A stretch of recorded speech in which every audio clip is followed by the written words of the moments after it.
আসসালামু আলাইকুম। আমি Mosammad Minni Akter Mithun. Mini Treat International eyelash manufacturing কোম্পানির আমি ম্যানেজিং ডিরেক্টর।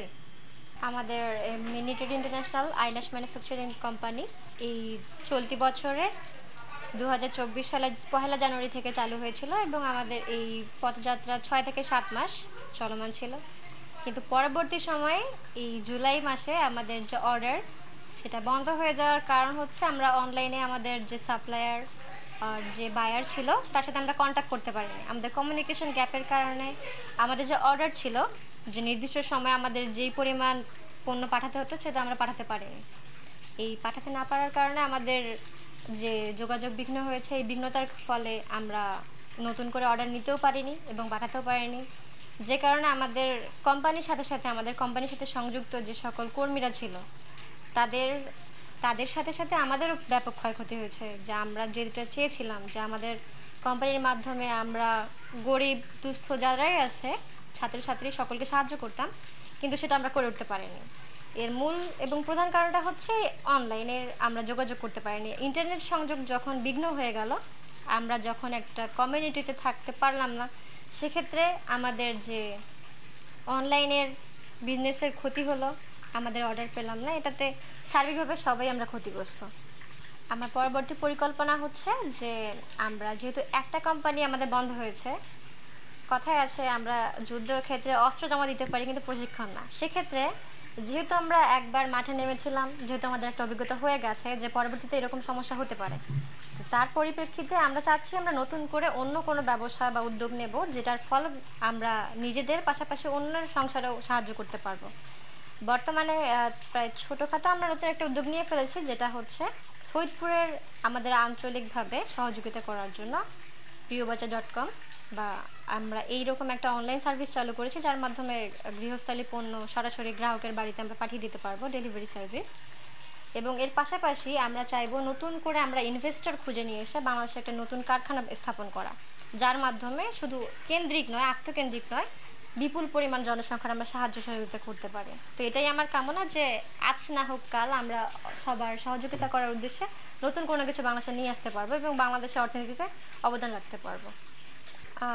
মোট কথা, এই ইন্টারনেট বন্ধ থাকার কারণে আমার মতো যারা যারা ক্ষুদ্র উদ্যোক্তা ছিল বা যারা একদম শুরু থেকে শুরু করেছে নতুন, তাদের প্রত্যেকের ব্যাপক ক্ষয়ক্ষতি হয়েছে।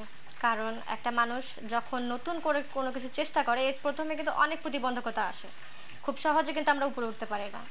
এই সার্বিক পরিস্থিতিতে দেখা যায় যে আমরা যখন ক্ষুদ্র উদ্যোক্তারা কোনো কিছু করতে যাই, সে প্রতি পদে পদে আমাদের চিন্তা করতে হয় যে পরবর্তীতে আমরা কী করব।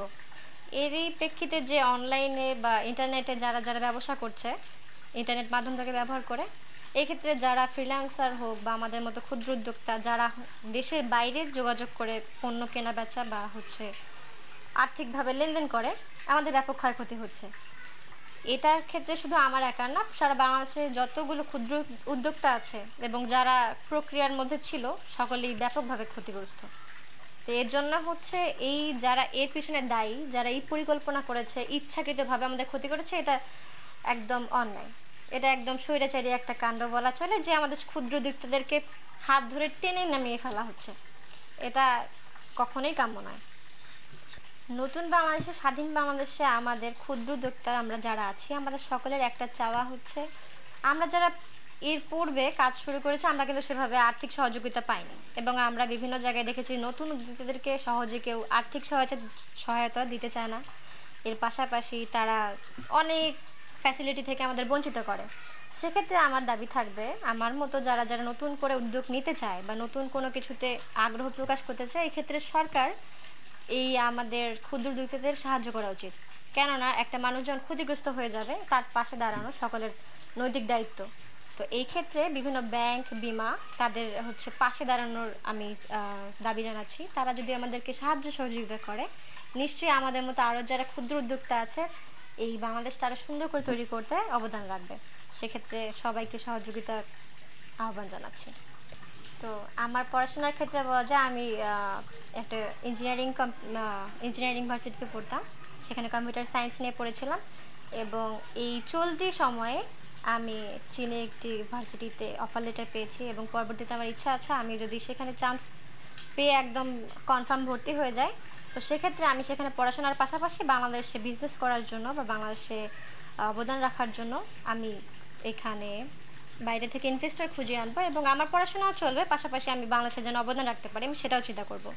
এবং আমার পড়াশোনা শেষ করে আমি চাইবো যে আমি যেন বাংলাদেশে ফিরে এসে বাংলাদেশের আরও উন্নতির জন্য আমি কী করতে পারি, আমার অবদানটা কেমন হবে, আমি সেটাই নিয়ে চিন্তা করব। একজন নারী উদ্যোক্তা হয়ে উঠতে গেলে সবার প্রথমে যেটা প্রয়োজন, সব থেকে বেশি প্রয়োজন মনোবল। কারণ একটা মেয়ে যদি কোনো কাজ করতে চায় সেক্ষেত্রে দেখা যায় পারিবারিক, আশেপাশের সবার দিক থেকে একটা চাপ থাকে, তুমি মেয়ে তুমি পারবে না। তো একটা মেয়ে যদি মন থেকে নিজেকে দুর্বল মনে করে যে না আমাকে বললো আমি পারবো না, তার মানে পারবো না, যদি কেউ এই চিন্তাধারা মাথায় রাখে তাহলে তার ক্ষেত্রে এটা সম্ভব না। একজন মেয়ে যদি উদ্যোক্তা হয়ে উঠতে চায় সে সবার আগে মনে করতে হবে যে আমি কেন পারবো না, আমি সাহায্য নেব, কিন্তু আমাকে সেখানে রুখে দাঁড়াতে হবে। যেমন আমি আমার কাজের ক্ষেত্রে যখন আমি নিজ উদ্যোগে নিলাম যে হ্যাঁ আমি কাজটা করব, সেক্ষেত্রে কি হয়েছে যে আমি অনেক রকম বাধা বিপত্তির শিকার হয়েছি। অনেক সময় অনেক ছেলে মানুষ এসে আমার কারখানায় খারাপ ব্যবহার করেছে আমার ওয়ার্কারদের সাথে। এমনটা হয়েছে যে তারা গুন্ডা নিয়ে এমন অনেক অনাকাঙ্ক্ষিত ঘটনা ঘটেছে, কিন্তু সেই মুহূর্তে আমি কিন্তু চুপ করে থাকিনি, আমি বলছি আমি আমার মতো করে তাদেরকে প্রোটেকশন করেছি। তো এইভাবে নারী উদ্যোক্তা হওয়ার পাশাপাশি যেমন আরেক দিকটা সমস্যা হবে আর্থিকভাবে, নতুন উদ্যোক্তা হিসেবে কেউ আপনাকে আর্থিক সাহায্য করবে না।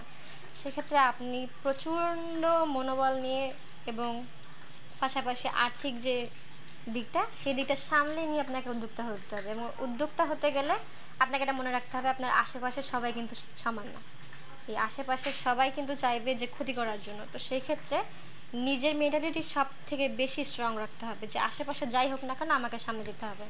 দীর্ঘদিন ইন্টারনেটের সংযোগ বিচ্ছিন্ন থাকার কারণে আমরা যেহেতু বায়ারদের সাথে কথা বলতে পারিনি এবং নির্দিষ্ট পরিমাণে আমরা অর্ডার নিতে পারিনি, এই সামগ্রিক সমস্ত সমস্যা সমাধানের জন্য এই সার্বিক পরিস্থিতি যতক্ষণ না পর্যন্ত ঠিক হচ্ছে, স্থিতিশীল হচ্ছে, আমরা চেষ্টা করছি যে চায়নার সরাসরি বায়ারদের সাথে কথা বলে তাদের সাথে যোগাযোগ করে আমরা নতুন করে যদি কাজটা শুরু করতে পারি, আমরা এই ক্ষেত্রে চেষ্টা করছি, আপ্রাণ চেষ্টা করছি যেন এই কাজটা আমরা ধরে রাখতে পারি।